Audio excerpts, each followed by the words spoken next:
Pues nada, bienvenidas y bienvenidos a La Vorágine, a un momento, la verdad que en lo global le llevábamos esperando ya un tiempito, porque es cierto que con la editorial Consoni, que ahora os va a contar Moons qué es y por qué nace y hacia dónde se dirige, llevamos trabajando un tiempo, nos gustaba lo arriesgado también de sus libros, de sus textos. Ha sido una relación como bonita en este tiempo y además, bueno, pues agradecer también, le apostaron incluso al crowdfunding porque creían en el proyecto y eso, viniendo de una editorial, es bien chulo.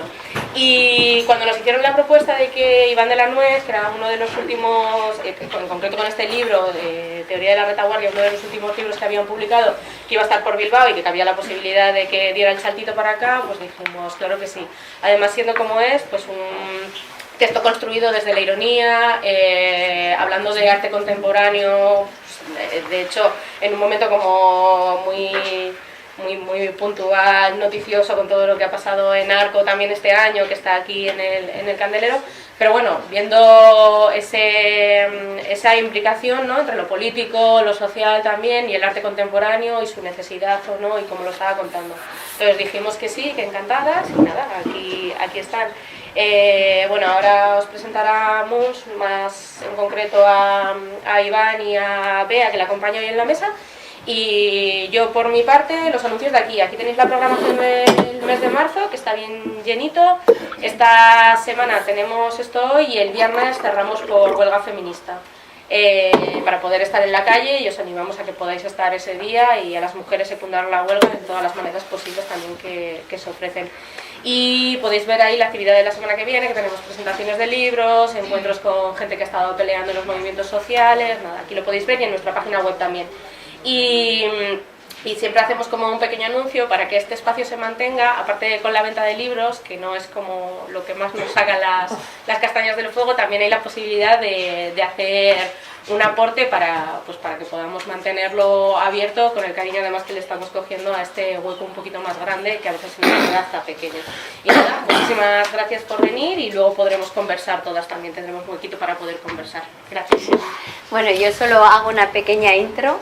No quiero robar tiempo a la presentación, solo comentar que somos, bueno, soy Consoni, pero hay 4 personas más que no están aquí.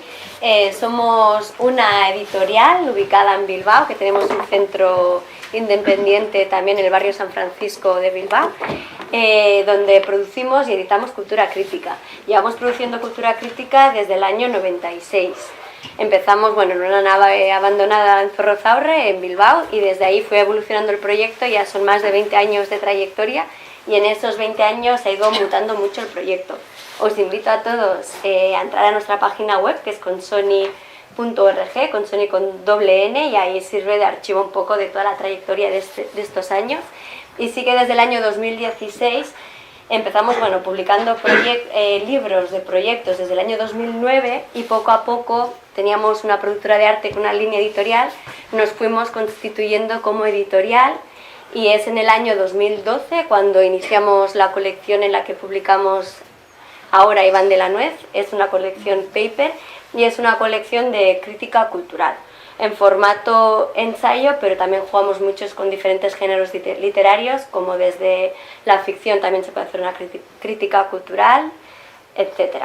Y hoy tenemos el placer de tener aquí a Iván de la Nuez, que lo teníamos por Bilbao, y nos parece muy interesante generar esas redes también, pues lo que decíamos antes, ¿no? Santander, Bilbao, esa proximidad, y apoyar otros proyectos independientes que sabemos la dificultad que tiene tirar adelante el día a día, pues editoriales, librerías, etcétera.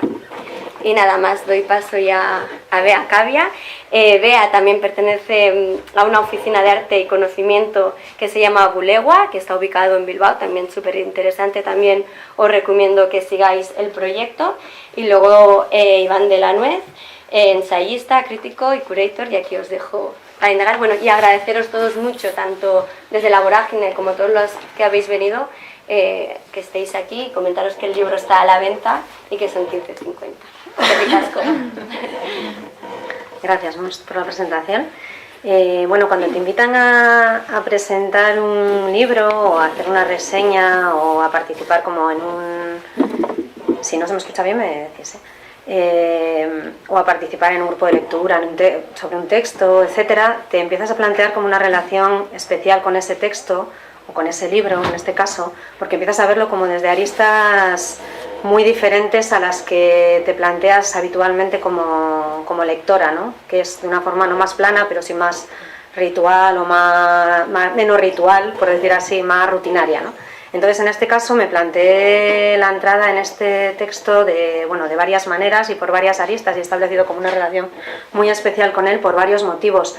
Uno de ellos, el primero, es de carácter afectivo y tiene que ver con quien edita este libro, que es con la editorial Consoni y antes también productora de arte desde hace más de 20 años, como ya ha dicho Munst, con quienes hay una relación muy especial.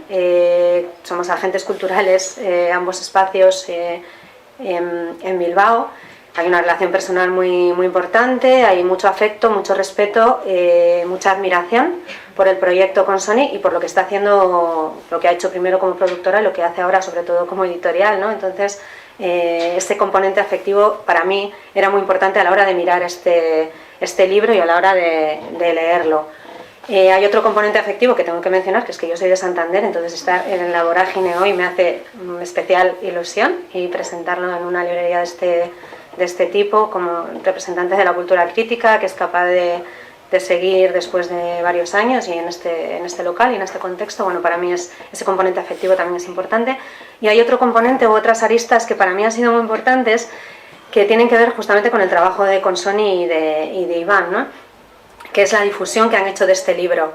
Y yo les comentaba cuando me invitaron a presentarlo, a participar en esta conversación, y no había leído todavía el texto, que ya tenía muchas referencias sobre el texto, porque la difusión que habíais hecho y la cantidad de entrevistas que le han hecho a Iván sobre este libro, que me las iba leyendo todas también a través de redes y a través de distintos medios, era tan positiva que yo ya tenía como una lectura dispersa de varios fragmentos, tenía como ya una idea del propio texto, que tiene que ver también con que sigo lo que se publica en Consoni, que sigo a Iván, a quien había tenido también oportunidad de conocer hace yo creo que un par de años en Azcuna Centro, antigua a Bilbao, porque ambos estábamos trabajando en diferentes proyectos ahí, ¿no?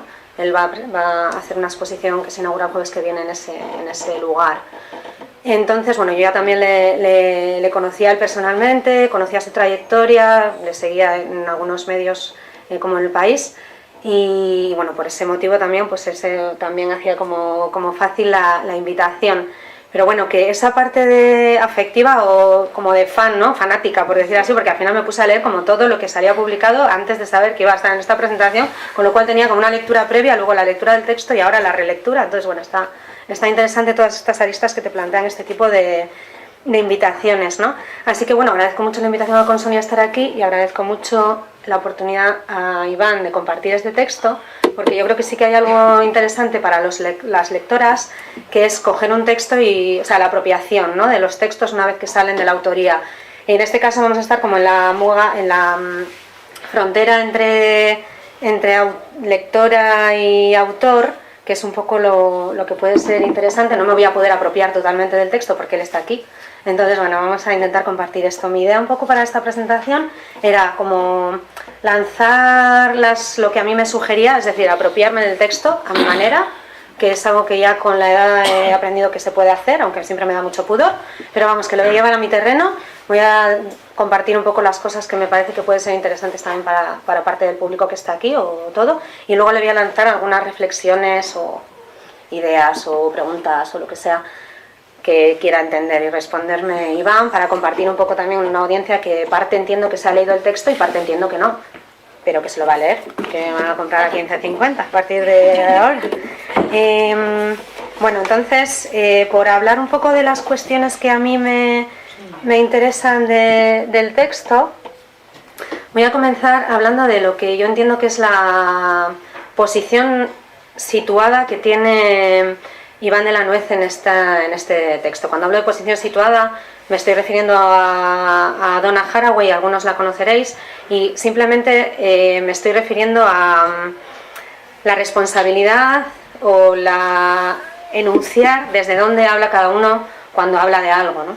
Y creo que algo que es muy respetable en estos textos en el texto que se presenta en este libro es justamente que se ve cómo se puede contemplar la trayectoria vital, la trayectoria profesional de Iván, su pertenencia al mundo del arte contemporáneo en varias facetas, como comisario, como escritor, como crítico de arte, también como parte de algunas instituciones muy importantes como el CCCB o el Virreina en Cataluña, pero en otras también, como escritor que aparece en diversos medios, como gestor.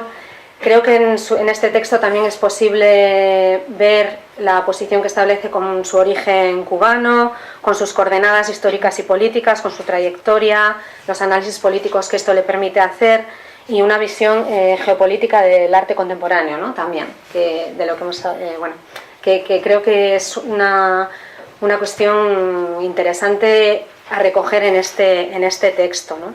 Creo que es muy difícil, o si no imposible, abordar un diagnóstico y una propuesta del mundo contemporáneo sin salpicarte con tus propias contradicciones. Y creo que lo que hace Iván de la Nuez en este texto es salpicarse con esas contradicciones, como todas deberíamos hacer, y cogerlas, mezclarlas, analizarlas, ponerlas sobre la mesa, y es a partir de ahí como construyes, creo, en esas articulaciones y en esos nudos tus reflexiones, ¿no? Y tu crítica y tu posicionamiento en el arte contemporáneo y en lo social contemporáneo. Entonces creo que eso es de un valor pues inapelable en la responsabilidad que tiene también escribir, y dentro de este mundo y en el mundo en general. Entonces para mí esa posición situada creo que es como súper importante a tener en cuenta. Luego me interesa mucho también el símil que haces, y por el que luego te preguntaré, entre la retaguardia, la teoría de la retaguardia y la teoría de la vanguardia y la teoría de la retaguardia. Sobre todo no me interesa tanto vanguardia y retaguardia, que serían términos muy del mundo del arte contemporáneo, sino que también me interesa la oposición entre vida y supervivencia, ¿no? Digamos que si la teoría de la vanguardia hace 40 años se planteaba la tensión entre arte y vida, ese clásico del arte, ¿no? De cómo plantearse la relación entre arte y vida, que sigue siendo algo que nos planteamos en el trabajo con artistas permanentemente, y que incluso los agentes del arte, más por periféricos que seamos, también nos seguimos planteando, pero sobre todo las perspectivas más artísticas. Con la teoría de la retaguardia, luego creo que Iván será más preciso en ello, él habla de la continuidad de la vida por otros medios, ¿no? Y a mí esta relación entre vida y supervivencia me llevaba a algo que tiene que ver con la sostenibilidad de la vida en la actualidad, a partir de la centralidad de un mundo precario en el que vive el mundo del arte y el mundo de la cultura. Entonces, por llevarlo de nuevo a mi terreno, a mí esta relación entre la teoría de la vanguardia, en la que se discutía entre arte y vida, y la teoría de la retaguardia, o esa zona de retaguardia que propone Iván para evitar el arte contemporáneo, lo que me llevaba también es dónde queda la noción de precariedad que todas habitamos en este sentido, ¿no? Y dónde puede quedar esta noción de precariedad vinculada a la retaguardia. Otra cuestión que me interesaba, y aquí tiene que ver también mi bicefalia, que antes también le contaba, con la que hablaba con Iván. Yo, aparte de trabajar en Bulegoas en Bake Barik, que es la Oficina de Arte y Conocimiento de Bilbao, soy socióloga y bueno, trabajo en la universidad, a veces sí, a veces no, pero tengo una carrera académica, o trato de tenerla, y lo que me ha permitido, por ejemplo, este texto es encontrar algunos lugares, por ejemplo, con todas las vinculaciones que se hacen a partir de 1989, todos los cambios sociales que suceden y las relaciones que tú haces entre los momentos históricos y los eventos artísticos, en relacionarlo con determinados cambios sociales desde un punto de vista sociológico. Entonces, lo que sí que me ha permitido, por ejemplo, es algunas relaciones llevarlas como a otros campos disciplinares. Creo que es súper interesante. Quizá tu origen y tu formación como historiador tiene que ver también con que tú abres muchos campos para establecer objetos de estudio en diferentes lugares, ¿no? Y a mí, precisamente, este libro lo que me ha dado es eso, ¿no? El permitir ese giro, o construir como un campo de estudio que tiene que ver probablemente más con una sociología del arte que con otro tipo de de cuestiones, no tanto con el arte contemporáneo, con la crítica, pero que bueno, a mí me ha permitido encontrar ese nicho, ¿no?, en la relación entre los cambios sociales y los eventos artísticos que suceden a partir de la caída del muro en el 89. Creo que todo el análisis geopolítico en ese sentido de Iván es muy interesante. También me interesa mucho algo que yo no sé, que yo creo que tú no nominas así, pero que sí es la noción de crisis o... A mí todo el rato la crítica que se hace respecto al agotamiento del arte contemporáneo me recuerda un poco a la que se hace al agotamiento de la noción de crisis dentro de las ciencias sociales y de las humanidades, ¿no? Digamos que la crisis ahora es lo que gobierna el mundo social contemporáneo, y cuando hablo de crisis no hablo de la crisis financiera o de la crisis económica, sino de una crisis institucional y de una crisis de identidad y una crisis de sentido de lo que antes configuraba nuestra forma de entender lo social, o una crisis de la modernidad. Y creo que todo lo que plantea, o muchas de las cosas que plantea Iván de la Nuez van por ahí, ¿no?, acerca de las crisis de lo contemporáneo en un sentido más simbólico, de los referentes que estamos perdiendo, que hemos perdido en los últimos 40, 50 años, y que antes era lo que consolidaba nuestro estar en el mundo, ¿no?, desde la religión, la política, bueno, un montón de cuestiones vinculadas a ello, y que en contra del mercado que lo habita todo, pues están perdiendo importancia o solidez, ¿no? Otra de las cuestiones, y ahora ya sí que voy a acabar con las apropiaciones que me estoy haciendo, pero y esta creo que es súper importante, sobre todo para quienes trabajamos en el mundo del arte contemporáneo, es una crítica que a mí me parece que es donde más reside quizá la ironía, pero también la dureza de Iván, que es en el excesivo discursivismo que hay en el mundo del arte, ¿no?, la banalización que hay a veces del análisis más duro o más fuerte frente a una discursivización masiva. Son cuestiones que tienen que ver también con esa estrategia curatorial que logras nombrar solo una vez en el texto, como prometes al comienzo, ¿no?, pero que es verdad que, bueno, quienes también habitamos el mundo del comisariado con cariño, pues a veces vemos que, bueno, pues que no siempre los discursos se habilitan como deberían, y que tiene que ver también con crisis que él enuncia, que son muy duras, como la crisis del multiculturalismo, que ya nos explica un montón de cuestiones, y bueno, él incluso se atreve a proponer otro tipo de derivas, ¿no?, de apropiaciones como el transculturalismo, etcétera. Eso ya son cuestiones muy duras de teoría social y de teoría del arte contemporáneo, pero que realmente lo que reflejan también es que bueno, que hay instituciones en las que los discursos y hábitats en las que los discursos deberían volver a ser rigurosos y no tan endebles o blandos, que es por lo que, por otro lado, en el mundo de la academia o en mi otra vertiente como socióloga, justamente durante mucho tiempo se trató de hacer lo contrario, ¿no? Las teorías duras eran como insoportables, entonces tratábamos de banalizarlo todo, de trabajar con teorías o interpretaciones blandas y más simples, y como por ejemplo los estudios culturales.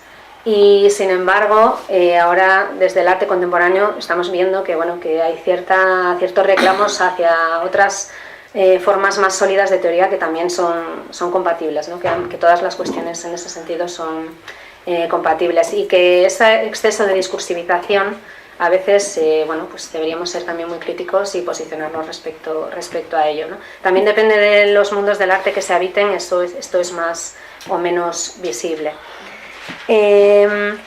Bueno, todas estas apropiaciones tienen que ver con también mi posición de enunciación, que es esta, entre agente en el mundo del arte contemporáneo, periférico, como entre, bueno, muchas posibilidades de agencia, y mi labor como socióloga.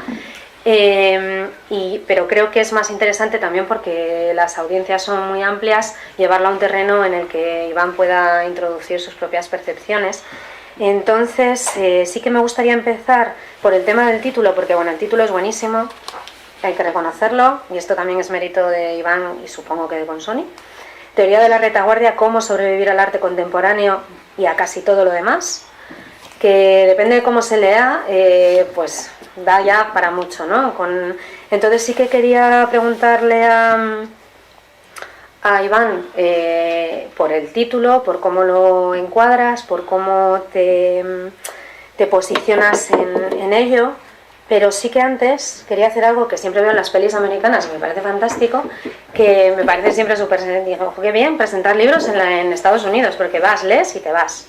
Y solo firmas y no tienes que hablar, ¿no? Es como... Tú podrías haber hecho las presentaciones leyendo como 10 páginas en cada sitio. Soy muy mal lector porque un acento terrible. Bueno, pero... Y bueno, ya. Prefiero hablar.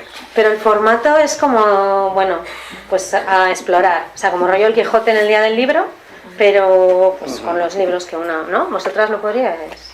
Bueno, vosotras hicisteis con Virginia Woolf. La lectura del libro entero. Exacto. Esa onda. Bueno, así que yo voy a leer un poco.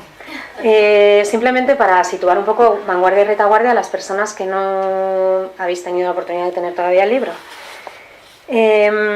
Lo que él habla, lo que él propone en algún momento es plantear una teoría de la retaguardia, ¿no, Iván? O estarte en una zona de retaguardia, que ahora nos va a explicar mejor. Pero dice, un ejercicio que resituara el pensamiento sobre el arte, aunque no en relación con la vida, sino en su tensión con la supervivencia. Y leo un poco más. Comprobar que el retaguardismo no es, siquiera, un vocablo aceptado por el vanguardismo, me hizo pensar, con alivio, que la retaguardia nunca tendrá entidad suficiente para producir algún ismo en la cultura. Confirmar, mientras reafirmaba o disentía de estas aproximaciones, el interés diverso en el tema, me hizo sentir que la retaguardia es un lugar en el que uno nunca está solo. Y aquí viene luego.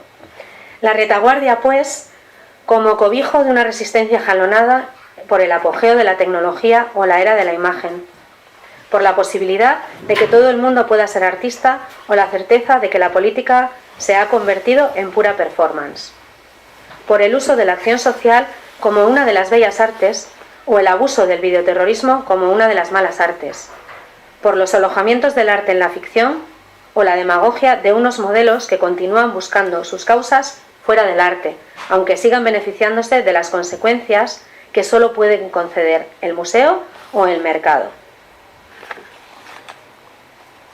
Y ya acabo. Por eso lo que necesitamos con urgencia no es un arte de vanguardia, sino un arte de retaguardia. Un arte que ante la imposibilidad de amalgamarse con la vida, consiga al menos una fusión fructífera con la supervivencia. Y ahí nos explicas el título, si puedes. Bueno, primero que todo, muchas gracias por estar aquí. Gracias a la editorial, a Consoni, que ha sido una de las decisiones profesionales más acertadas de mi vida, de publicar con ellas. Gracias a Bea, a la que sigo su trabajo hace mucho tiempo en Bulegua y soy admirador y a la vez aprendiz de lo que hacen, y por supuesto gracias a la Vorágine. Bueno, la verdad es que yo le puse el título casi... Todos mis libros los trabajo primero con títulos y después sobre ese título armo el libro, pero después el título cambia. No me interesan los discursos duros, me interesa ser un ensayista. El último libro en que yo puse notas al pie fue el primero, que es La Balsa Perpetua, fue del año 98, y estaba... Bueno, ahí había una tensión entre costas y travesías. Las costas eran como ensayos duros de las humanidades de las que yo venía. Yo soy historiador, caí en el arte por una secuencia de censuras que tuve en mi país, que no viene al cuento ahora, y las travesías que estaban escritas en cursivas eran como líneas de fuga para llegar a otra costa. Y un amigo mío, historiador, Rafael Rojas, dijo, bueno, yo intuyo que esas costas se van a ir de esta escritura y Iván se va a quedar solo con las travesías. Y eso es lo que ha pasado. En lugar de ir hacia adelante, lo que yo intenté es seguir a Montaigne, que es el padre de todos nosotros, el abuelo de todo ensayista, donde, bueno, él decía, bueno, ensayar es pintarse uno mismo, y no ya con ese tema de la autoficción y todo eso, que me parece un autobombo disimulado de las tragedias. Lo que yo hice fue, sigo haciendo, es intentar escribir, que el lector intente ver en tiempo real mis apreciaciones, mis dudas, mis resbalones, y que no sepa, como no sé yo, dónde voy a ir a parar. Eso es lo que yo entiendo por ensayo. De hecho, me importa un pito formar parte del gremio literario, no me importa para nada hacer una carrera literaria. Lo que sí me interesa es que el ensayo no lo quiero entender como un género literario, sino como una especie de actitud, como una especie de conducta, como algo que está también en el borrador, en el simulacro militar, en el entrenamiento deportivo, en la afinación del piano y en el afilar la navaja. Son maneras que tiene uno de ensayar. A fin de cuentas, ensayar es surtir una trama y una conspiración. Yo me muevo en ese medio conspiranoico, ¿no? Y conspirativo. Creo que todos los cubanos somos paranoicos y somos conspiranoicos, pero en este caso no es que yo tenga una idea de que están conspirando contra mí, sino que quiero también colocar la idea de que yo estoy conspirando contra los demás también. Es lo que me permite, es lo que yo entiendo que es el ensayo, ¿no?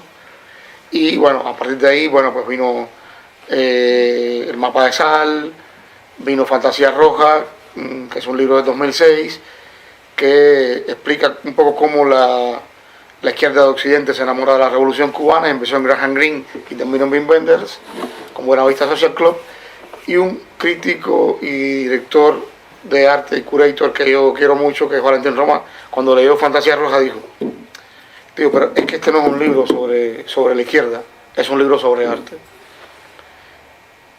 Y yo dije, bueno, quiero escribir mi libro sobre arte también. Llevo muchos años trabajando en el arte, este es mi vomitona, mi manifiesto. Y al final creo que es un libro que no es sobre arte, sino sobre la izquierda. Se ha cruzado ahí. Y es lo que quería un poco plantear, ¿no? Y el término viene de algo un poco guerrillero.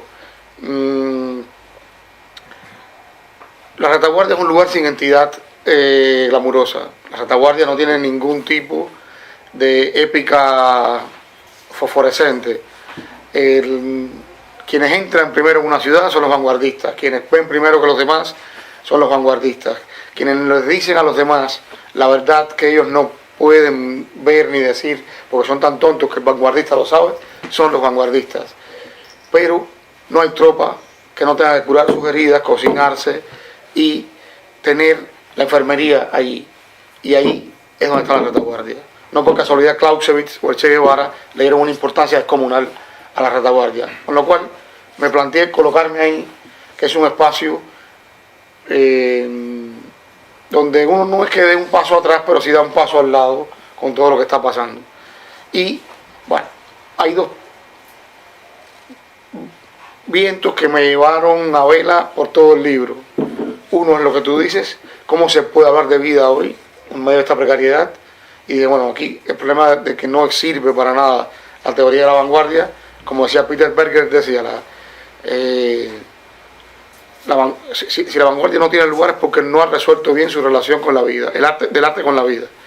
Bueno, pero es que lo que marca esta época, 40 años después de esa teoría de la vanguardia, no es la relación del arte con la vida, sino del arte con la supervivencia, que no es la relación, la continuación de la vida por otros medios, como decía Clausewitz de la guerra, que es, él decía, la guerra es la controlación de la política por otros medios. Y de hecho el segundo capítulo de su libro se llama Crítica. Es curioso eso. No, es que la supervivencia es la continuación de la vida por cualquier medio. Nos agarramos un clavo ardiendo para lo que sea, y eso es lo que creo que no se ha entendido en la política contemporánea, que es algo que a mí no me importa mucho tampoco, pero que es que no hay manuales para quedar bien en la supervivencia, porque sobrevivir no es vivir. Sobrevivir tiene igual una agenda. El superviviente no tiene ninguna agenda que no sea respirar. Bien, la segunda línea tiene que ver con Marcel Duchamp y con el hecho de que yo me voy dando cuenta de que Ready-Made cumple 100 años, que el arte contemporáneo de alguna manera cumple un siglo también. Vivir un siglo me parece suficiente en la historia personal y de la humanidad. Y cuando Duchamp coloca el ready-made, que yo coloco este objeto en un vaso de agua, como ha hecho Wilfredo Prieto en Arco, lo vendió por 20.000 euros. Yo coloco esto en una galería, lo resignifico, y por el hecho de hacerlo así, pues ya se convierte en arte. Esto fue lo que hizo Marcel Duchamp con el ready-made. En el momento que Duchamp hace eso, El ready-made era un capítulo de la cultura, la sociedad y la política. Lo que yo pienso que me doy cuenta, igual estoy equivocado, es que hoy todos somos capítulos de un ready-made global y universal que ya lo cubre todo, lo recubre todo. Y ahí dije, bueno, ya ahí no hay nada que hacer. Y cambio el estatus del ready-made de Duchamp por una frase de él que dice: soy un respirador. Es decir, boqueo, soy simple y llanamente un superviviente. Y la tercera línea que me llevó durante todo el libro es que a mí las causas ya no me interesan nada. Como persona, todas las causas son buenas, pero no podemos remitirnos a las causas porque allí entonces no se nos va a explicar nada. Todas están traicionadas, todas están absolutamente desvirtuadas, y todo lo que fue maravilloso y brillante en una causa hoy no es así. Y por lo tanto me tomé muy en serio una de mis primeras lecturas de la adolescencia, que fue Robert Louis Stevenson, que no solo escribió Jekyll y Hyde, sino también era un gran escritor, era como decía Borges, un ambicioso de islas, era alguien que escribió sobre los tesoros, etc. Y él dijo una frase que me parece descomunal, que es: todo el mundo tarde o temprano se sienta a un banquete de consecuencias. Este libro, si no un banquete, es mi sobremesa en ese banquete de consecuencias. Yo escribo desde las consecuencias, no desde las causas, y por tanto la situación actual que puede tener el arte, la política, la sociedad, nosotros aquí sentados, no me interesan las causas de ninguno de los que estamos aquí, las respeto evidentemente, pero nosotros estamos aquí sentados sobre un presente de consecuencias, y es ahí donde se instala el libro y la idea de esa teoría de la retaguardia. Cuando terminé el libro, volví a investigar qué es lo que se estaba escribiendo sobre la retaguardia, y cuando entonces me meto en internet, me encuentro que, por ejemplo, lo que arrasa con todo es la pornografía. Entra por la retaguardia y todo referido al sexo anal. Todo el tema del sexo anal en la pornografía, porque retaguardia iba más allá del deporte, de la guerra, y no digo ya del arte y la cultura, era el tema pornográfico. En cambio, cuando hice una charla en Madrid, en el Círculo de Bellas Artes, una estudiante latinoamericana me dijo que eso era una posición tremendamente contemporánea, cosa que yo llegué ahí por casualidad, tengo que ser sincero, porque había toda una política anal para explicarse las políticas de hoy. Yo no estaba muy claro de eso, no lo sabía, pero bueno, dije, hombre, muy mal encaminado no estaba yo, no puedo estar muy equivocado. Y ese era uno de los temas. El otro tema era militar, y finalmente en el arte nadie se detiene en la retaguardia, porque aunque digamos que hablamos en nombre de la sociedad, aunque vivamos en lo que he dicho alguna vez, vivamos en la eufemocracia, no en los discursos duros, no hay discursos duros. Los discursos que hay hoy en día no son duros, son discursos que colocan palabras sobre palabras sobre palabras para esquivar de lo que hay que hablar. Son eufemismos, y es lo que pasa para mí el arte contemporáneo. Decir empoderamiento en lugar de emancipación te ha rendido, es una rendición, ha capitulado. Pero bueno, necesitamos una nueva frase porque no nos vamos a emancipar. Y eso es lo que me llevó un poco a tratar con lo que Blanchot dijo: volvamos a la verdad de las palabras, volvemos a ese punto luminoso donde las palabras asignaban a las cosas, que también decía Foucault. Blanchot decía, comunismo es crear comunidad.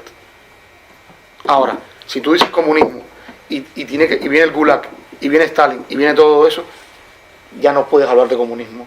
Estás muerto, porque hay una sedimentación continua de sobredimensiones sobre esa palabra que Blanchot dijo.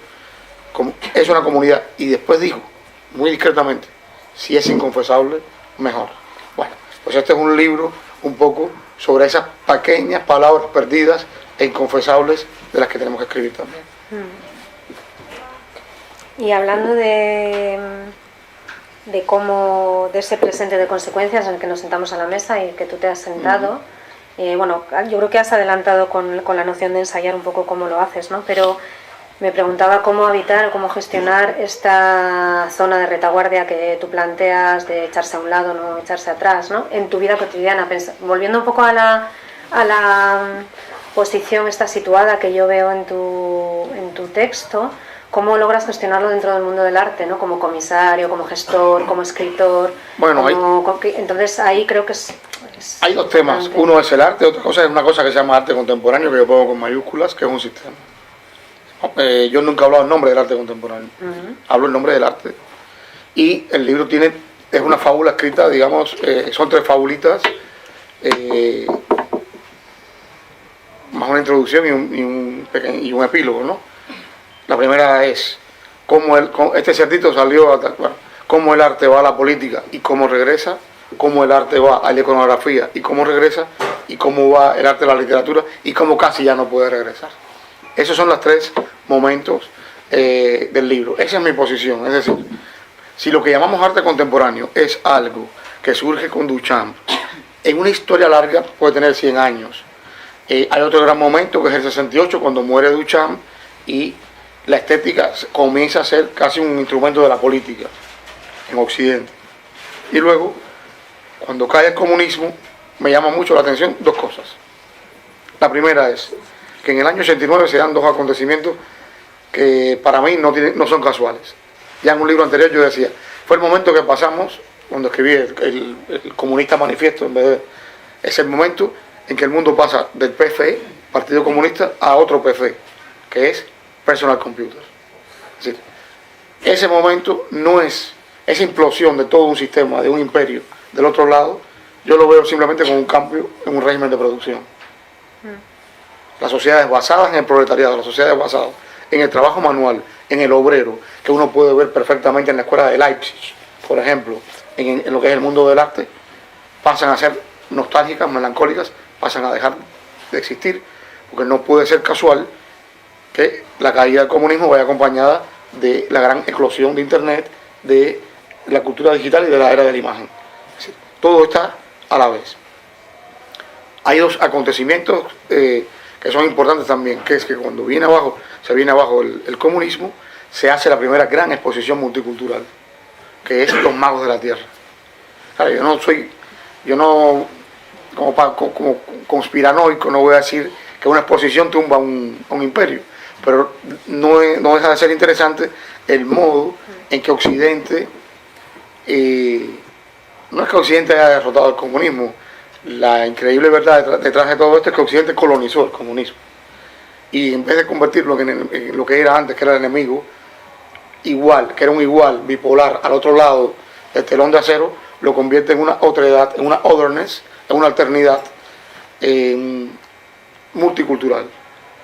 Y entonces el arte del este comienza a entrar en el campo de los estudios culturales y en la curaduría occidental como una otredad, como los latinoamericanos, como los asiáticos, como los africanos. Es decir, ya no tenemos un enemigo del otro lado que no podemos ver ni sabemos quién es, ahora lo incorporamos al museo, pero lo licuamos de toda su alternativa ideológica a este mundo occidental y lo convertimos entonces en un fenómeno cultural. Y por eso mi crítica a esta izquierda curatorial, como yo le llamo, es demoledora. No tengo palabras para decir lo mentirosos, los demagogos y los eufemistas que son, porque lo que han hecho es apropiarse culturalmente de la única ideología y licuarla que podía destruir este sistema al que critican continuamente. O sea, por eso digo, se pasan la vida con un pie izquierdo con el pie izquierdo en el 15M y con el pie derecho en los petrodólares. Y eso sigue así. O sea, alguno tenía que decirlo, ¿no? O sea, lo he dicho. Y lo otro es que yo trato esto como una autocrítica de arte. Yo soy parte de este mundo, pero no enfatizando lo del arte contemporáneo. El otro gran momento del 89 es cuando se instala por la derecha la historia, después del fin de la historia, de Francis Fukuyama.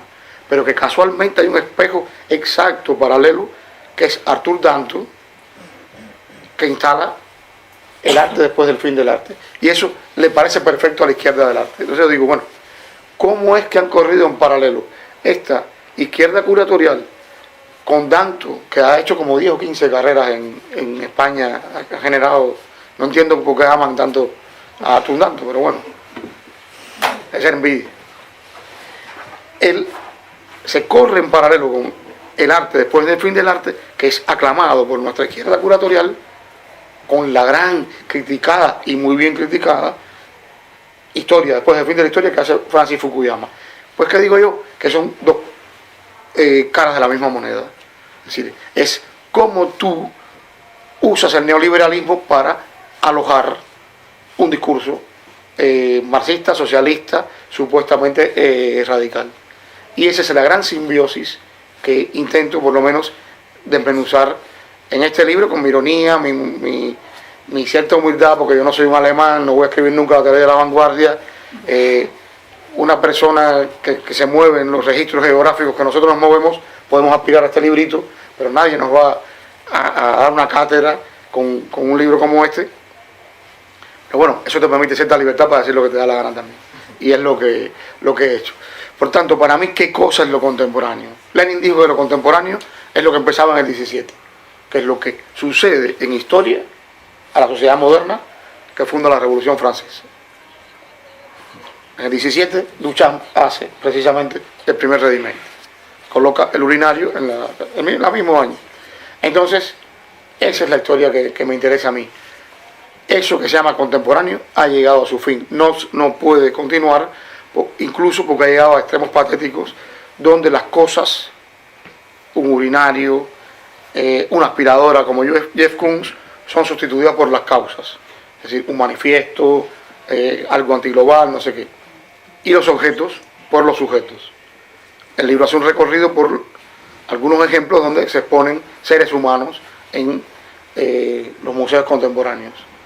Como para decirnos que mientras nosotros, o sea, si yo reproduzco la explotación, voy a ser más consciente de ella.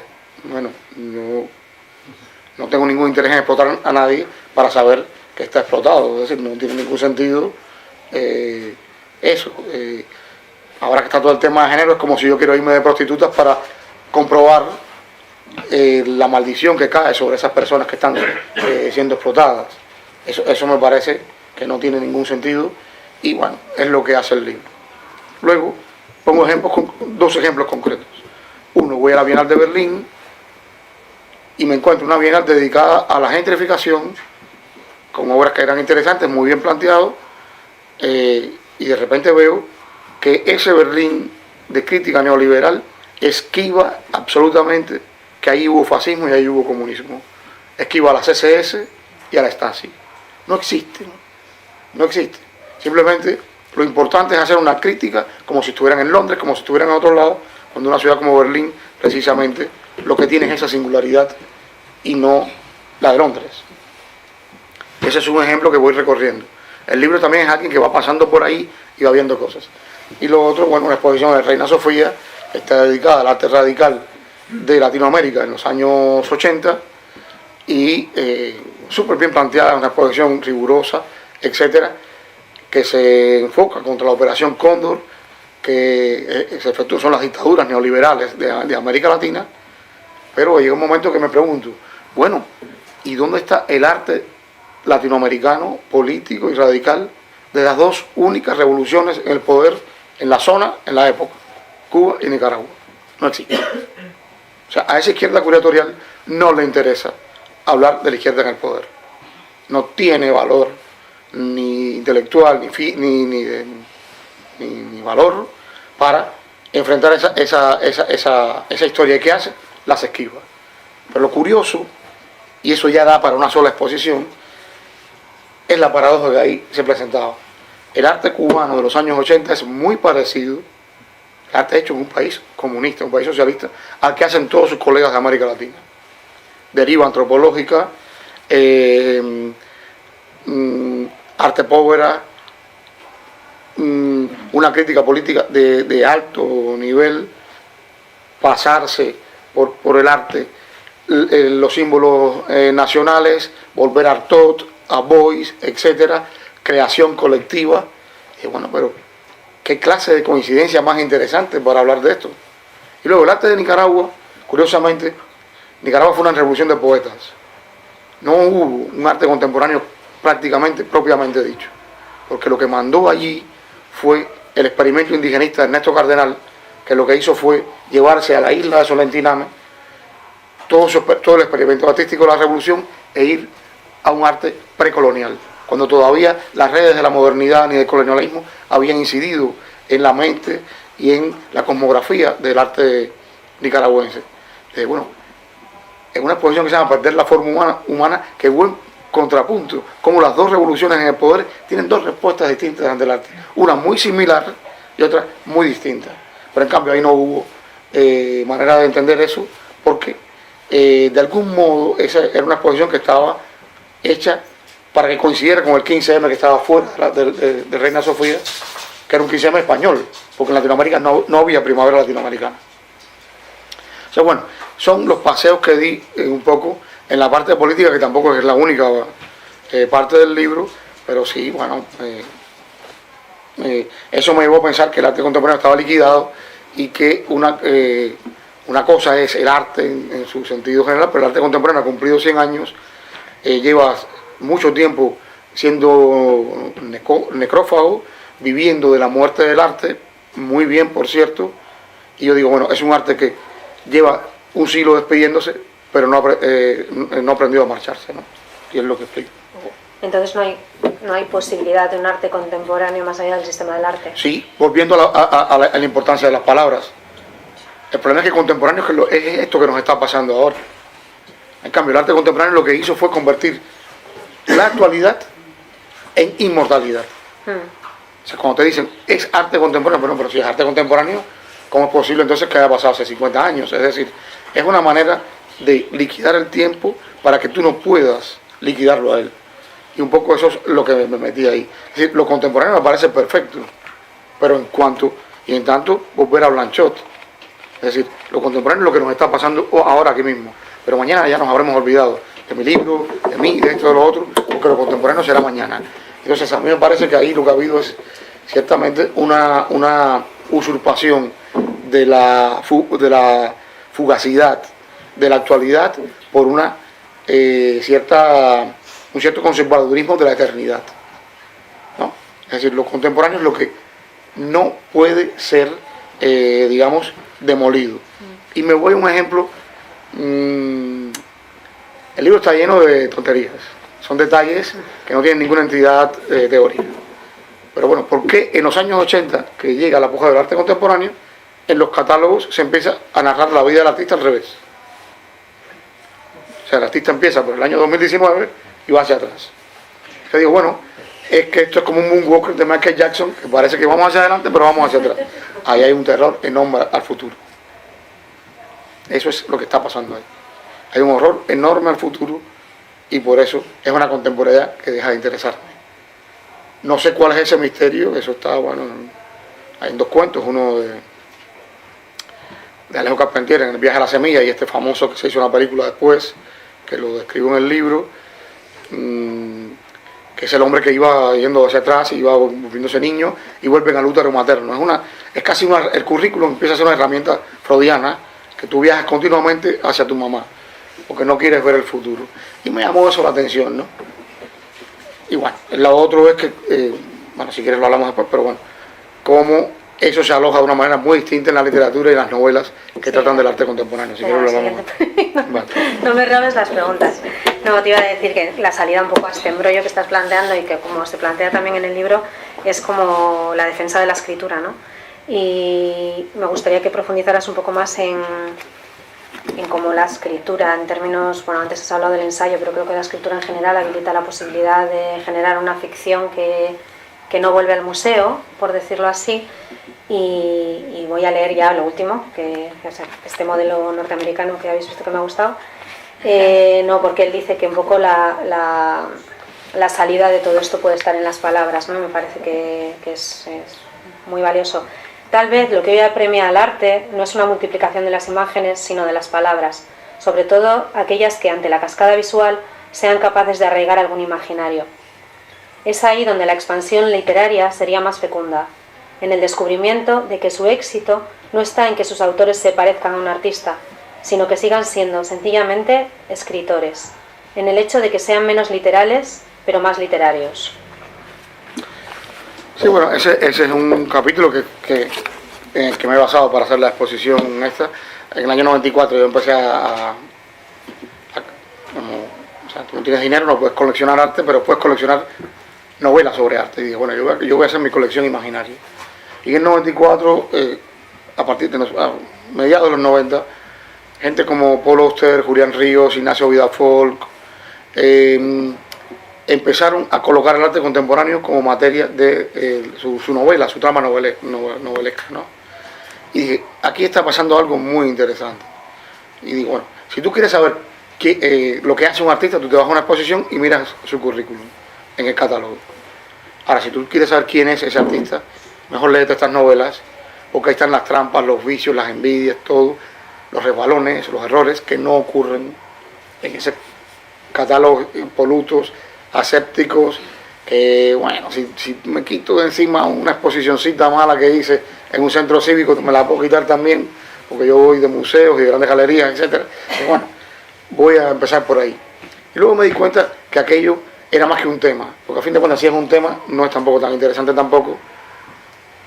Hay un momento en que ese arte empieza a ser una especie de construcción, una especie de forma constructiva de esas novelas.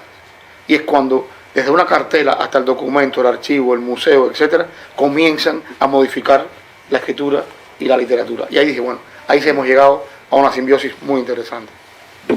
Así como, por ejemplo, alguien como Joan Foncuberta, Cristina de Middel, o Stan Douglas, o Doug Atkin, se pueden plantear narraciones desde el punto de vista visual, pues también estos escritores se plantean el arte de otra manera. Siempre pienso bueno, vuelvo al año 89, en una novela maravillosa de David Marson, que se llama El amante de Wittgenstein, que se agotó no, está en castellano, ya no se encuentra, la publicó Destino, pero es una novela sobre una mujer que está en el Museo Metropolitano de Nueva York y ella se considera el último ser vivo sobre la Tierra y está en ese museo. Entonces empieza a delirar y a tener unas conversaciones con ese amante que no es nada más y nada menos que Wittgenstein, ¿no? Y a partir de ahí me di cuenta que había un filón muy interesante. Y no es, ya lo repito, por el tema, sino porque hay una manera de construir el arte de otra manera. Por ejemplo, hay un capítulo anterior de esos 3 capítulos, que es el de la iconografía, que es el siguiente. Hay un tema del arte contemporáneo que no podemos despojarnos de él. Es decir, ahora todo es posible. Ahora todos tenemos medios que antes solo eran absolutos de los artistas. O sea, todos podemos producir imágenes y podemos ser medianamente artistas normales. Eso es gravísimo, porque habitamos ya en el mundo de la posibilidad. Yo me pregunto casi marxistamente si no es necesario plantearse habitar en el mundo de la necesidad. ¿Qué obras son las que son necesarias? Porque obras posibles son todas. Cualquiera puede hacer una obra de arte medianamente pasable. Porque ya no solo consumimos imágenes, nosotros las producimos. Y las producimos a un nivel que exceden nuestra condición humana, es decir, más allá de lo que el ojo puede captar, más allá de lo que podemos reproducir, etc. Entonces, bueno, me he metido en toda esa historia para plantearnos esta historia de hasta qué punto esta idea no está con problema, ¿no? Foncuberta lo decía, es ¿cómo puedo jactarme de un oficio, el de fotógrafo, que se ha convertido en un hobby? Que se ha convertido en algo ya no solo natural, sino sobrenatural. Hay mascotas que hacen fotos y salen todos los días en Instagram. La cámara se ha convertido en un apéndice. Todos vamos con una cámara. Si eso nos lo cuentan hace 15 años, no lo llegamos a creer, 20 años. Esa velocidad en la producción de imágenes me hace pensar en eso, un refugio de la palabra, porque en el fondo el libro, aunque no lo resuelva, es una intención de que se puede escribir del arte sin imágenes. Es lo que siempre me ha interesado. Si es posible que esas palabras no sean un pie de página de una imagen, no sea un pequeño relato que tiene que venir acompañado de una imagen. Por ejemplo, yo soy un enemigo tremendo de PowerPoint. Creo que es una manera de restarle importancia a la palabra. Entonces, es posible hablar del arte sin imágenes, es posible escribir y una escritura del arte que no esté supeditada a esa profusión de imágenes que cualquiera puede hacer. Bueno, quizá estoy soñando un poco, pero ese es un poco lo que me rige cuando escribo de arte. Quisiera escribir de manera, desde el ensayo, lo que consiguen esos novelistas, que es, estoy escribiendo de arte, pero tú no tienes una imagen delante. Porque yo soy la obra, yo soy el autor, yo soy el artista, yo soy la musa, soy el museo, soy el tema. Y entonces, es lo que he aprendido de esas novelas y lo que no he aprendido de la teoría literaria, de la teoría artística. Creo que la teoría del arte está ahora en una crisis enorme. Explico en el libro por qué todos los museos se jactan de que ellos asumen el pensamiento. Yo solo digo una cosa: vean el presupuesto que le dedican al conocimiento del pensamiento y después me dicen si es verdad lo que están diciendo. Pero luego lo que se usa es el pensamiento y la teoría como un artículo de importación. O sea, mucho Toni Negri, mucho el otro, mucho tal, pero el arte puede dar que pensar por sí mismo y puede dar una escritura por sí mismo. Y es en esa pequeña modestia, en esa pequeña cuevita donde intento plantear también la escritura de este libro. No quiero, bajo ningún concepto, ser un apéndice de las imágenes ni de los artistas. Y por eso, bueno, cuando trabajo de curador y cuando trabajo, es otra la simbiosis que a mí me interesa buscar, y nunca asumiendo más papel que el que uno puede asumir. La idea de que eres un emancipador, de que estás liberando a la sociedad civil, todas las cosas que yo leo continuamente del arte contemporáneo, eso a mí no me interesa. Yo creo que ha habido una ampliación de la academia norteamericana, dicho sea de paso, con el haber llevado la emancipación social y política a los estudios coloniales, culturales, etcétera, en las universidades, pero creo que vamos a pagar muy mal el viaje mal dado al revés, que es convertir la sociedad en un departamento de estudios culturales de una academia norteamericana. Y pues a eso también se opone el libro. Pues igual es el momento de abrir, si alguien quiere participar, preguntar, haya leído o no el libro. No sé, creo que se han dicho cosas tan potentes, importantes y algunas menos, pero no sé. Bueno, creo que igual puede unas ser cuantas curraditas ahí, pues. Pero eso es lo bueno. Yo voy a hacer una pregunta y además Espera, Marga, que igual no sé si se escucha bien. No lo hablo, lo digo en alto. Voy a hacer una pregunta y además es que probablemente la esté esperando porque yo conozco a Iván desde hace muy poquito, tuve la suerte de compartir hace poco una cena y cuando iba a abordar esta pregunta era tan chapas que me lo quitaron de enfrente para ponerlo en otro sitio. Entonces he dicho, cuando vayas a Santander vuelvo a lanzar la pregunta. Y además ahora con ventaja porque me he leído el libro, antes no me lo había leído. No, en serio, hago la pregunta desde persona que se dedica más de hace 15 años en la comunicación en el arte. Y me interesan muchas de las cosas que planteáis porque entroncan precisamente con, bueno, pues con la comunicación de lo artístico, ¿no? Hablábamos al principio del rigor del discurso y tú hablabas del eufemismo, que es algo que mis compañeros me habrán escuchado decir muchísimas veces de los discursos sobre el arte contemporáneo que vivo dentro de la propia institución, la institución museística, no la actual, sino también en otras pasadas en las que he trabajado. Las reflexiones que tengo del arte, que tú dices que se ha terminado el arte contemporáneo, últimamente tengo muchísimas reflexiones sobre esto, porque ciertamente noto en los visitantes que qué hemos podido hacer con el discurso, que esto que empezó en 1917 con Duchamp, todavía la gente sigue diciendo es que este tipo de arte pues no lo entiendo como si fuera de antes de ayer, y tiene como tú dices un siglo, y seguimos tratando de explicar al público las mismas incógnitas, las mismas preguntas y exactamente los mismos interrogantes acerca del arte, pero sobre todo ese viraje que ha tomado el arte, no de los clásicos contemporáneos en los que la palabra y el discurso estaba hasta incluso desde la concepción hasta en la propia obra. Podemos hablar de una Cristina Iglesias donde dentro de las piezas tiene el discurso que ilustra la propia pieza, o de Joan Jonas que parte de los textos que lee para crear sus propias instalaciones o performance, bueno, entre miles de artistas. Pero sin embargo encuentro otra deriva, que es la de tengo una obra de arte, pero verbalizado a mí directamente no me puedo explicar. O sea, no puedo explicar. Quiero que la explicación sea obtusa, y es tan obtusa realmente porque no tiene un fondo. Porque cuando rascas en ese eufemismo, intentas ir un poquito más allá, verdaderamente cuál es el origen de lo que quieren, de lo que expresa el trabajo que se está presentando, pues realmente lo que notas es que hay una carencia importante de discurso. Y sí que entra ese tema de la causa. Es decir, yo he investigado algo, he ido a una investigación, he leído algo, me he puesto un tema y de repente hago una instalación. ¿Qué relación tiene todo eso con el arte? Me lo pregunto mucho últimamente. Claro, no me extraña que me echaran de la mesa.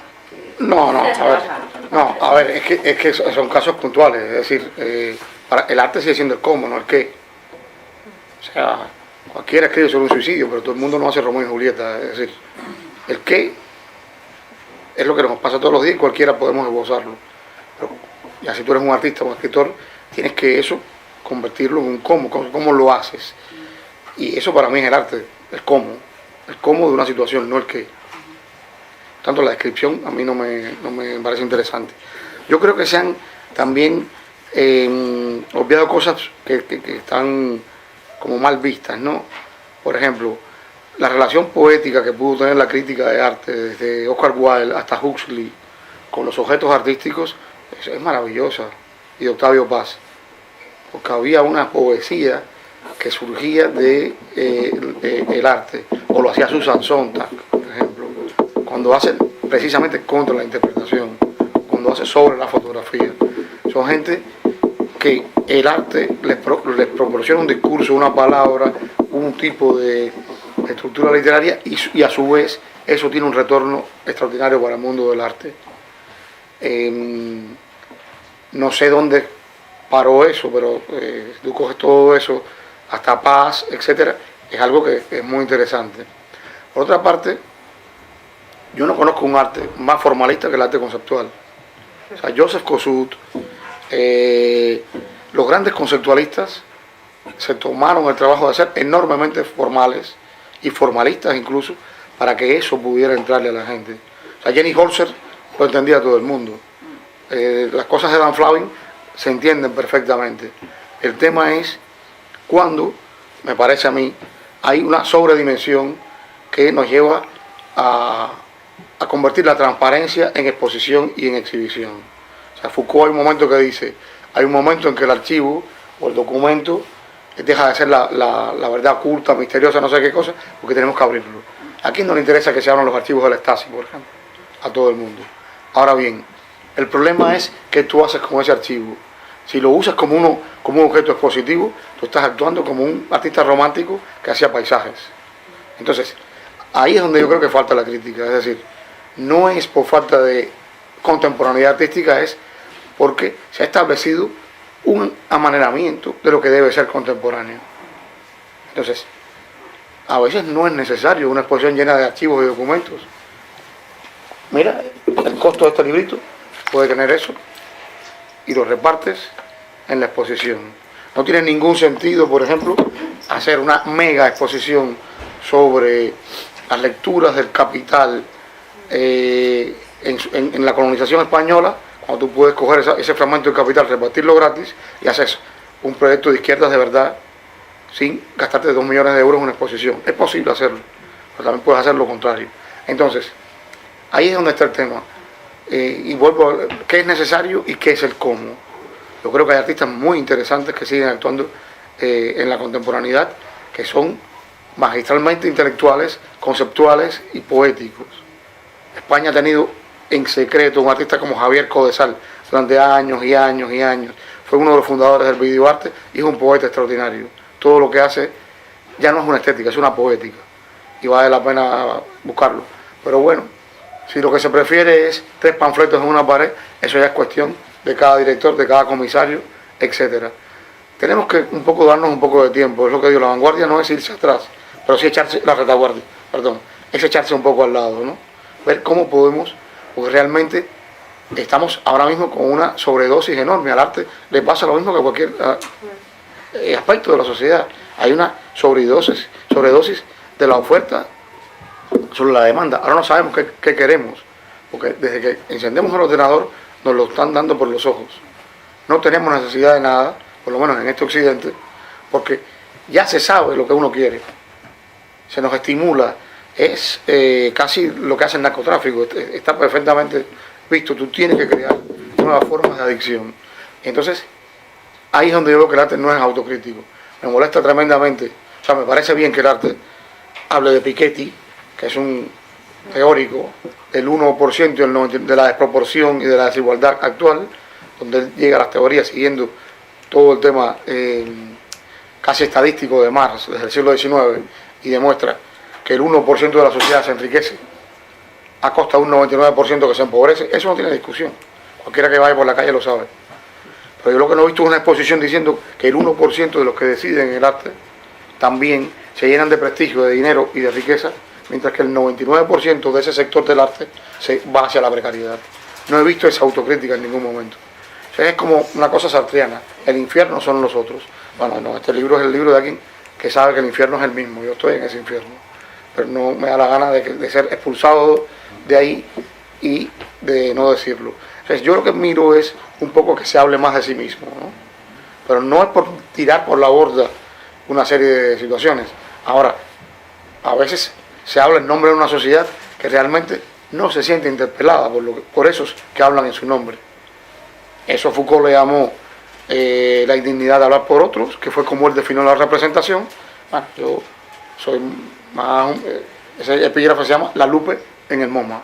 Esto es puro teatro estudiado simulacro, ¿no? Porque bueno, tenemos que también esto tomárnoslo un poco a la ligera. El arte tampoco es tan importante. La solemnidad es algo que nos está matando y nos está llenando de una gravedad que la gente no entiende. Y lo que está pasando con el arte contemporáneo, curiosamente, es lo que está pasando con la política. A nadie le gusta Donald Trump, a nadie le gusta Bolsonaro en Brasil, a nadie le gusta Vox, a nadie le gusta nada de eso. Pero hay un problema, es que los pobres no entienden todo ese conceptualismo que se ha hecho en nombre de ellos. Y algo está funcionando mal ahí, sea en la comunicación, sea en la demagogia, sea en lo que sea. Y eso es una verdad.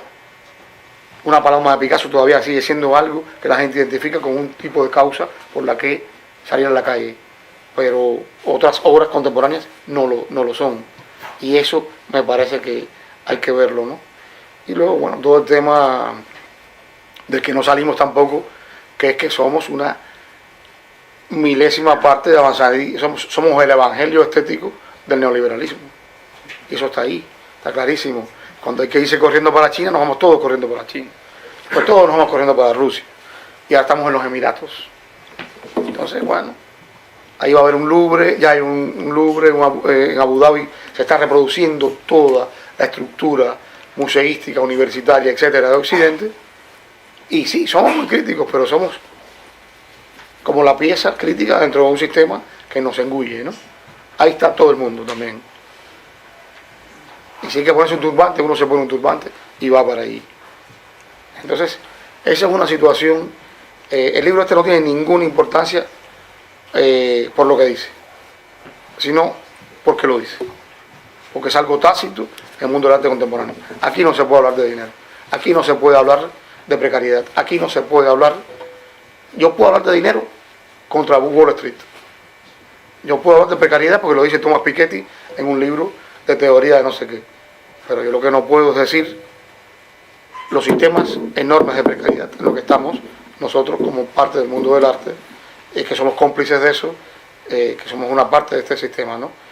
Y entonces hay que decirlo, hay que entrar de otra manera a este tema que ha dejado por el camino muchos cadáveres interesantes, ya lo decía, Huxley, Octavio Paz, Susan Sontag, es decir, se le ha dado paso la misma Lucy Lippard, es decir, hay muchas cosas interesantes que rastrear y reivindicar, y como siempre en libertad, es decir, este es mi libro, yo no le estoy diciendo a nadie que esas son las fuentes de las que debe apropiarse, porque ya uno tiene una edad como para estar dando sermones, pero sí es cierto que lo que intento modestamente, seguro no consigo, es que sin una poética del arte nunca va a haber una política interesante del arte. Y a mí no me interesa coger el arte y pasarlo por las reglas del agitprop, como está haciendo gran parte del arte contemporáneo. A mí me interesa la venganza, que es lo único que nos queda a los intelectuales, que es pasar el agitprop por nuestras reglas del arte. Eso es lo que me parece más interesante. Porque con ellos no podemos, pero sí podemos de alguna manera licuarlos. ¿Alguna cosa más? ¿Alguna idea, pregunta, cuestión, interés? hay una cosa de la que no he hablado, porque solo se puede saber comprando el libro. Hay muchas, hay varias, ¿eh? No, de verdad. ¿Hay algún planteamiento para simplificar? Esta palabra puede resultar muy elemental y muy pegada a determinados estratos sociales que aquí se han de alguna forma aludido, pero que también quedan un poco como alguien, como ese estrato que no entiende. Yo quiero aludir a ese estrato que no entiende el lenguaje, el discurso, los planteamientos, desde tiempos inmemoriales y desde corrientes ya muy antiguas del arte. ¿Hay algún planteamiento para que desde algún movimiento, desde algún grupo, lo que decías, de prescindir un poco de la imagen y ir al texto? Que yo no tenga que ver la imagen para leerlo y entender de alguna forma. ¿Eso es transferible? ¿A dónde? ¿A qué grupo social? ¿Cómo puede influir de alguna forma en una consciencia? No voy a hablar de una conciencia, que es un término muy moral, una consciencia de determinadas cosas que no funcionan y en las que el arte de alguna forma podía incidir, no de esa forma sofisticada, ajena, vacía, neoliberal, o lo podemos llamar de cualquier sitio. No, y marxista también. Sí, no, los pueblos han llegado a tener una cercanía importante. No, estoy completamente confusa y también el planteamiento un poco discursivo del principio de la conferencia no ha contribuido a aclararme demasiado. Igual eso ha sido culpa mía. No hay culpabilidades, estaría bueno. Estoy diciendo, estoy expresando una sensación, ¿no? Y yo creo que también el expresar sensaciones podría contribuir a que las cosas se clarificaran, el discurso fuera más accesible y las conclusiones fueran un poco más compartidas. No sé si he dicho algo o no he dicho nada, seguramente que no he dicho nada, pero sí que hay una latencia ahí de una insatisfacción, ¿no? De ese mundo del arte que de alguna forma nos utiliza. Vamos a los museos, hablamos, leemos, y hay no existe ningún tipo de, no sé cómo llamarlo, no de vinculación, sino de sensación de que es algo que atañe, ¿no? Bueno, es como una frustración histórica, que todavía hay una élites intelectual, creo que las hay, unas élites intelectuales, unas élites que comprenden determinados conceptos, tanto literarios como artísticos, como políticos, como esas élites de las que de alguna forma nos gustaría acercarnos. Y bueno, no sé si se ha entendido, pero es esa desvinculación. Sí. Que ciertamente resulta, cuando vas haciéndote mayor y ves que nada cambia y que ciertamente al contrario, o sea, la distancia va siendo muchísimo mayor, todo es más difuso, más confuso, más difícil de analizar y de llegar a unas conclusiones que beneficien socialmente, ¿no? Es un poco como una aluvión un poco de ideas que cuando habéis estado hablando y no te sientas aludido por eso, pero, por favor, pero simplemente sí que a veces en los planteamientos y demás sí que hay un choque, ¿no? Entre la persona que desconoce de alguna forma. No voy a callar, perdón. Bueno, no sé, a ver, yo lo que intento en el libro es plantear el viaje, o sea, nunca como hoy el arte se ha expandido hacia otros ámbitos fuera del museo. Y existe toda una historia del arte extramuseística, por así decirlo. Así como Duchamp llevó al museo cosas que no eran de arte, no sé, el gran libro de Rosalind Krauss, la escultura en el campo expandido, es cuando una serie de artistas no se encuentran cómodos en esos espacios del arte y salen fuera. El minimalismo, el land art, un montón de ejemplos muy interesantes y de un magnífico arte, por cierto. ¿Qué ocurre? Lo que el libro intenta narrar son 3 momentos en que el arte sale a la política, sale a la iconografía y sale a la literatura. Lo que le pasa al arte no es que salga, sino cómo regresa. Que casi como regresa, como el increíble arte menguante. Porque alude a todos esos mundos, pero solo tiene una recompensa en los lugares de siempre. Y ese para mí es el problema. Que el arte se diluya en la sociedad no sería para mí un problema, al contrario. El problema es que no se queda ahí. Porque su único momento de gratificación sigue siendo o el Estado o el mercado, o el museo, o... Eso no ha cambiado. Bueno, ha tenido cambios, pero ese regreso como menguante no ha cambiado. Y luego sí ha crecido mucho la idea de que el arte habla en nombre de otros estamentos que no lo entienden o que no se sienten aludidos o no se sienten interpelados. Y eso es algo que tenemos que solucionar todos. Y que además es indiferente en la mayoría de los casos. Es un titular que... Si fuera indiferente, yo estaría hablando con cínicos y ahí todavía hay un diálogo. Yo creo que hay mucha gente que se lo cree. Sí. O sea, yo lo que veo es que hay gente que cree que está haciendo algo, que está haciendo la revolución. Y bueno, luego, no sé, la persona que compra una crítica al rey de este país es de la misma clase y estrato social que ese rey. Con lo cual, esa crítica de algún modo es ingenua, porque el arte necesita de esos fondos, necesita, como las fábricas y los tractores necesitan,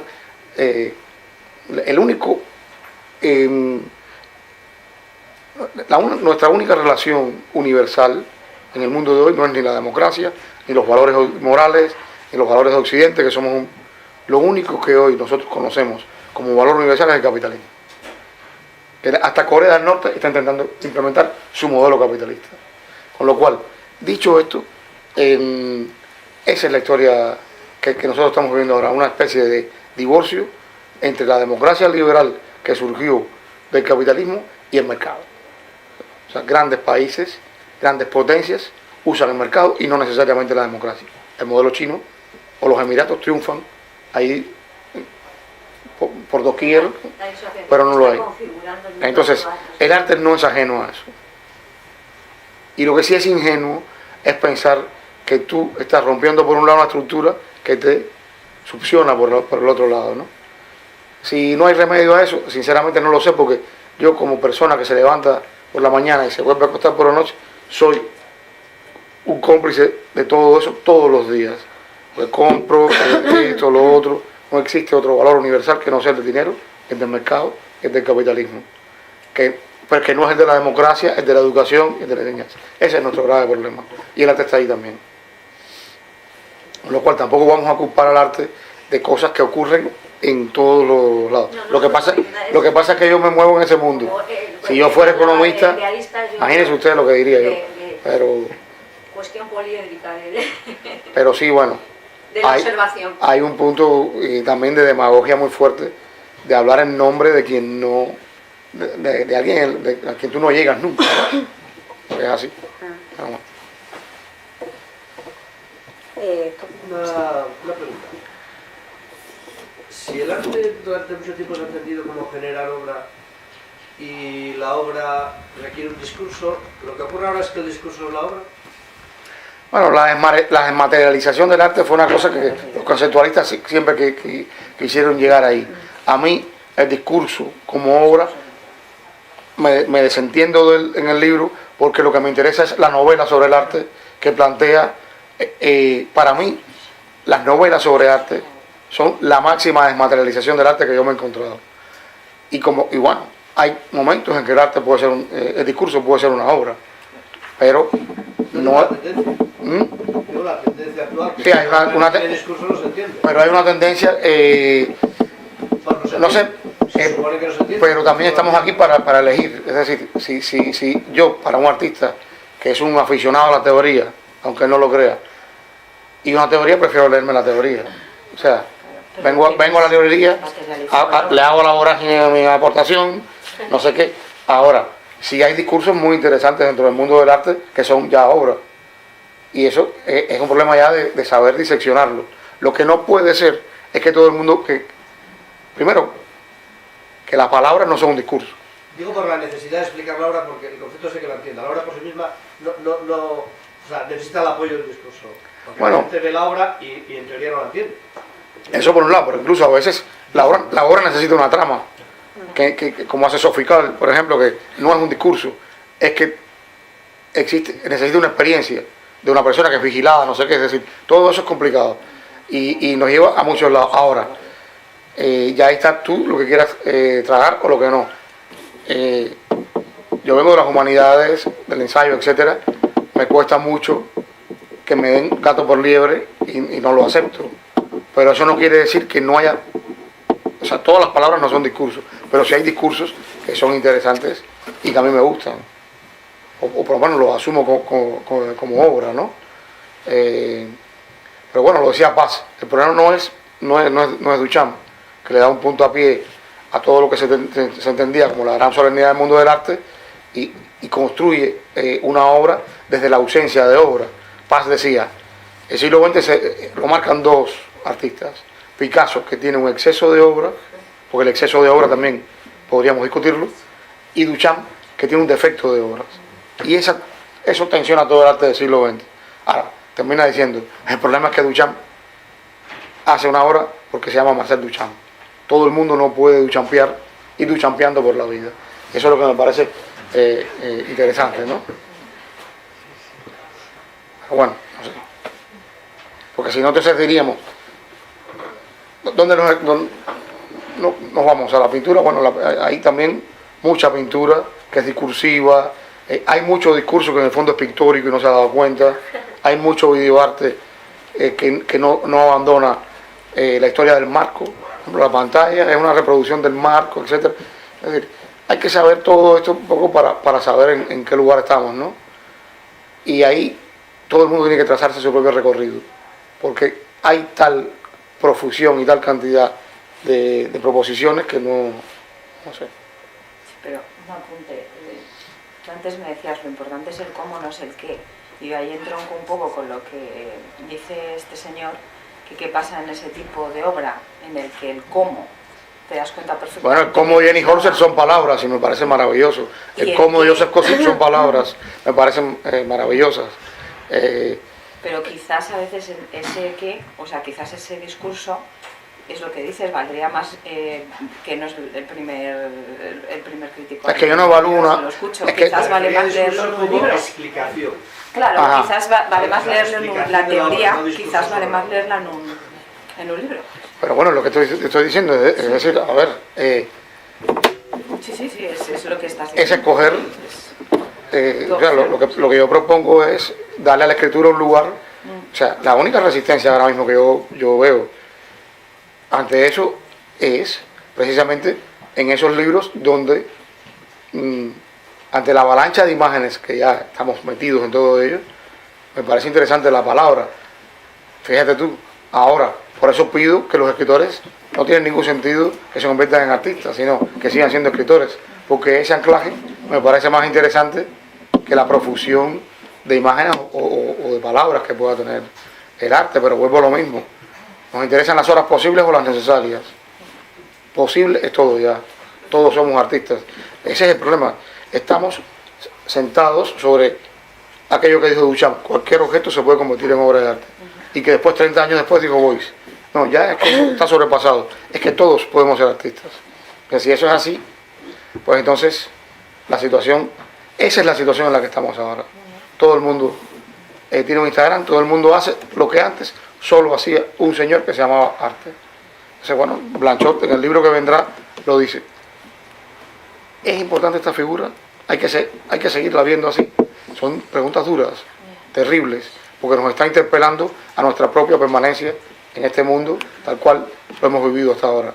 Pero bueno, en los últimos 20 años ha trastocado tanto toda nuestra experiencia que valdría la pena esa pregunta. Son las preguntas que yo me hago, pero me las hago a mí mismo también, porque ahora mismo el descalabro identitario de lo que se llamó el intelectual es tremendo. Sloterdijk dice, durante 2500 años, que fue la tradición intelectual, una carta, que fue la filosofía, que durante 25 siglos unos seres humanos se mandaron a otros.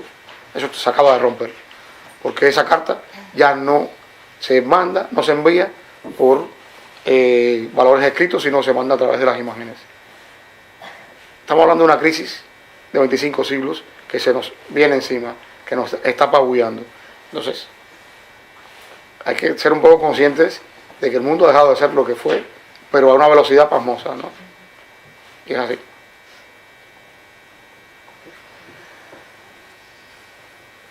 pues igual acabamos aquí, digo, no sé, yo miro a los organizadores y... No, sí, sin ningún problema, terminamos, Vale. y nos podemos quedar conversando aquí un ratito. Vale. Vale. También en la cercanía.